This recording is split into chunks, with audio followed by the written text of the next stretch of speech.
Questions have arrived. I'll repeat the question. Do masters sometimes say something is going to happen and then it doesn't happen?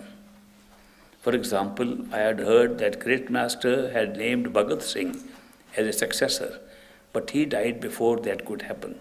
Why is this the case? The masters never act as astrologers. They are not soothsayers and predictors of what is going to happen. Even when they know, they will not predict, because that is not their role. If they came for this role to be astrologers and telling what's going to happen in the future, they'd be confined to happenings in the future here. All these events we are talking about are physical events in the physical world. They are trying to take us back to our true home.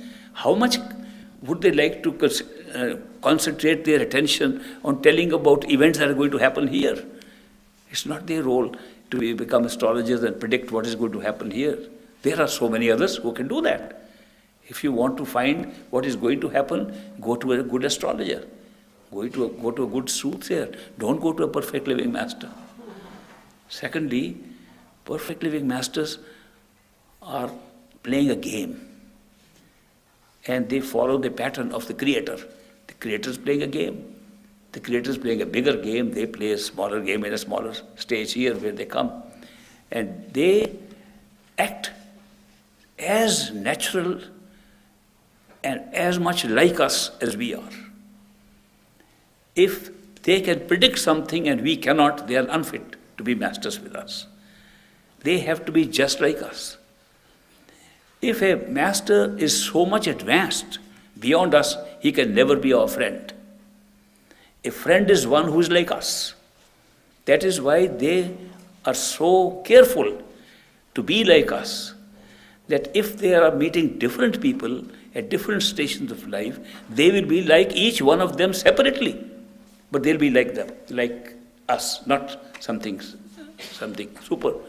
They never come as superheroes or trying to show off that they know something better than us. They talk like us. They don't know what's going on, and just like we would say. And therefore, do they make mistakes?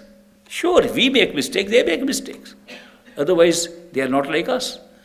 So this thing we sometimes miss, that people who show off that they have more knowledge, more power, more things than us, they can impress us. And we can even sometimes worship them. We can admire them, but we cannot love them. Love doesn't flow like that. Love flows where somebody is like us. And that is why these perfect living masters particularly are so ordinary. They're sometimes more ordinary than ordinary people. And yet their extraordinariness we discover by association with them. And we find eventually they know everything, but they act so well. We are all supposed to be good actors. We are very good actors without knowing it. They are good actors and know it. We are very good actors because our life that we are leading is prescripted, predetermined. Every word we speak, every thought we have is written out in advance. We think it's happening now. We've forgotten we are actors. And actors performing strictly according to the script. Therefore, they know that they are following the script, and they will follow the script of an ordinary person. And that is why they do not show that they are extraordinary. I give an example. If there was a master, supernatural master, who can do many things, like flying with his physical body, and supposing while we are sitting here, such a physical prowess of a master of a prowess that he can fly with a physical body, flies in from that door, or from this door. Let's see him flying out here. I can see him flying. And we're all looking at awe. What are we thinking when we are looking at that master, flying master? Some of us will think there is some string attached. We'll say there's a trick, and we'll try to figure out what the trick is. And some will say, how can that be? Some of us may faint to see such an event. Some of us will admire. Some of us will worship. Nobody will love that person. But if he happened to fall down here, Supposing suddenly in performing that extraordinary feat, he falls, so many of us will run to him and have compassion and love for that person. Don't forget, love does not come from showing something extraordinary. You can get other kinds of feelings. Masters come here to pull us with their love, unconditional love. And they become like us. And that is why they can say things, it may not true. Oh, it didn't come out true? Okay, I'll tell you something else. Normal. I have had experience with great master. So I had experience with great master when he named the attorney, his attorney, Bhagat Singh, as his successor.